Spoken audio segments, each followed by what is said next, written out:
విజయవాడ ప్రజల కష్టాలను చూసి గుండె తరుక్కుపోతుంది. చిన్నపిల్లలు, మహిళలు, వృద్ధులు ఈ వరదల బారిన పడి ఎంత నరకం అనుభవిస్తున్నారో వారి మాటలు వింటుంటేనే మనకు అర్థమవుతుంది. కనీసం చిన్నపిల్లలకి పాలు అందటం లేదు, రోజుల తడబడి తాగేదానికి నీళ్లు అందటం లేదు. ఈరోజు ఎంతమంది వరదల్లో కొట్టుకుపోయారో అర్థం కాని పరిస్థితుల్లో అందరూ కూడా బాధపడుతూ ఏడుస్తూ ఉన్నారు. నిజంగా ప్రజలు ఇన్ని కష్టాలు పడటానికి, ఇంతమంది ప్రాణాలు పోవటానికి ఈ రాష్ట్ర ప్రభుత్వం కారణం కాదని నేను అడుగుతున్నాను. ముఖ్యంగా మంత్రుల విహారయాత్రలు, హాలిడేస్ ఎంజాయ్ చేయడంలో ఉన్న చిత్తశుద్ధి రాష్ట్ర ప్రజల మీద లేదు అని నేను గట్టిగా చెప్పగలను. ఇదేదో నేను విమర్శించడానికి చెప్పటం లేదు. 28వ తేదీనే 30వ తేదీలో వర్షాలు రాబోతున్నాయని చెప్పి వాతావరణం సమాచారం ఇవ్వటం జరిగింది ప్రభుత్వానికి. అయినా కూడా ముఖ్యమంత్రి గాని, మంత్రులు గాని ఎటువంటి సమీక్షలు చేయకుండా, ప్రజల్ని అప్రమత్తం చేయకుండా నిర్లక్ష్యం వహించడం వల్లే ఈరోజు ఇన్ని లక్షల మంది వరద నీళ్లలో మునిగిపోయారు. ఇంతమంది ప్రాణాలు పోగొట్టుకున్నారు. ఎంతమంది తిండి లేక, కరెంటు లేక, తాగునీళ్లు లేక, పసిబిడ్డలకి పాలు లేక ఎంత అవస్థలు పడుతున్నారో మనం అందరం కూడా గమనిస్తున్నాం. చంద్రబాబు నాయుడు గారి ఇంటికి 3 కిలోమీటర్ల దూరంలోనే ఇంత పెద్ద విపత్తు జరిగినా ప్రజల్ని కాపాడలేకపోయారు అంటే ఇది రాష్ట్ర ప్రభుత్వం, రాష్ట్ర ముఖ్యమంత్రి వైఫల్యం కాదని నేను అడుగుతున్నా. ఈరోజు కరకట్టు మీదున్న అక్రమ కట్టడాలని కాపాడటం కోసమే విజయవాడని ప్రజల్ని ముంచేశారు అనటంలో నిజం లేదా అని నేను అడుగుతున్నా. గంట ముందు ప్రజలకు చెప్పినా వాళ్ళు ముంపు బారిన పడేవారు కాదు.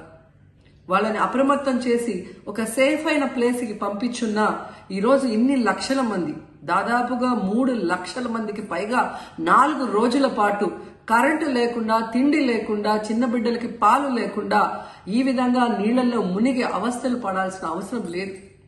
దురదృష్టం ఏంటంటే ఈ రాష్ట్ర ముఖ్యమంత్రి నుంచి మంత్రుల వరకు ఎప్పుడు ఫ్రైడే వస్తుందా, ఎప్పుడు హైదరాబాద్కి వెళ్దామా, లేదా ఎప్పుడు విహారయాత్రలకు వెళ్దామా అని ప్లాన్ చేసుకోవడంలోనే చిత్తశుద్ధిగా ఉన్నారనేది ఈ 5 రోజులు మీరు చూస్తే మీకే అర్థమవుతుంది.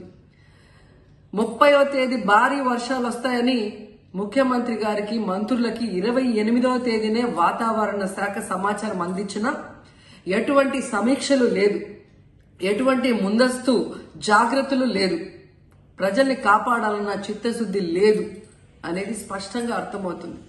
ఎందుకంటే ఈ రోజుటి వరకు 4-5 రోజులు ప్రజలకి తిండి అందించడంలో ఈ ప్రభుత్వం విఫలమైంది. కనీసం ఇది జరిగినప్పుడు సీఎం గారు పనిచేయట్లేదు, వయసు అయిపోయింది. డిప్యూటీ సీఎం గారు, పంచాయతీరాజ్ శాఖ మంత్రి గారు కనీసం తన శాఖను అప్రమత్తం చేసి ప్రజల్ని కాపాడాల్సిన బాధ్యత ఉన్నా ఈ రోజు 5 రోజుల వరకు ఆయన అసలు విజయవాడ వైపే రాలేదు. ఇక ఆ కాన్స్టిట్యున్సీ ఎమ్మెల్యే ప్లస్ రాష్ట్ర మంత్రి లోకేష్ గారు మొత్తం మునిగిపోయి మంగళగిరి, విజయవాడ అలల్లాడిపోతుంటే ఆయన హైదరాబాద్ లో ఎంజాయ్ చేస్తున్నారు. ఇక హోంమంత్రి గారు తెలిసిన సంగతే.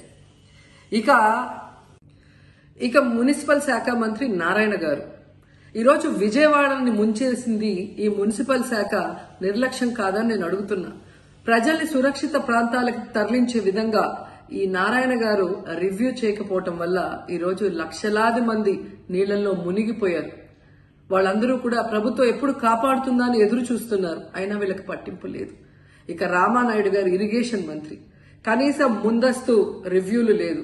కనీసం వరదలు వచ్చి ప్రజలు మునిగిపోతుంటే బోట్లను కూడా కొనుగోలు చేసో రెంట్కి తీసుకొని ఆ ప్రజల్ని తరలించే కార్యక్రమం ఆయన కూడా చేయలేదు.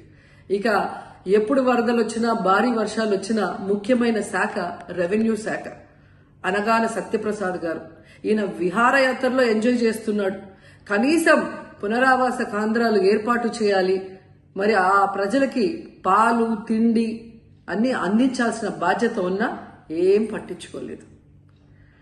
సో ఈ విధంగా చంద్రబాబు నాయుడు గారి దగ్గర నుంచి మంత్రులంతా కూడా ప్రజల్ని గాలికి వదిలేసి ఎలా నిర్లక్ష్యం వహిస్తున్నారో చూడండి.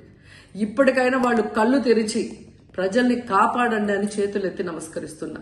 గతంలో జగనన్న ఏ విధంగా వాలంటీర్ వ్యవస్థ ద్వారా, సచివాలయ వ్యవస్థ ద్వారా ప్రజలకి ఏం కావాలన్నా ఇమీడియట్ గా వాళ్ళకి అందుబాటులోకి తీసుకెళ్లటమే కాకుండా ఏదైనా ప్రకృతి వైపరీత్యం వచ్చినప్పుడు వెంటనే వాళ్ళని సురక్షితంగా కాపాడే విధంగా ఈ సచివాలయ వాలంటీర్ వ్యవస్థని ఉపయోగించుకోండి. జగనన్న మీద కక్షతో ఆ వ్యవస్థల్ని నాశనం చేయడం వల్లే ఈ రోజు ప్రజలకు ఎవరు ఏం అందించలేకపోతున్నారని తెలుసుకోండి.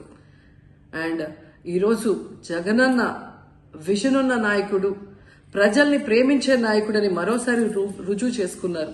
ఆయన కట్టించిన ప్రొటెక్షన్ వాళ్ళు లేకపోతే ఇంకా 1,50,000 పైగా కుటుంబాలు మునిగిపోయే ప్రమాదం ఉండేది.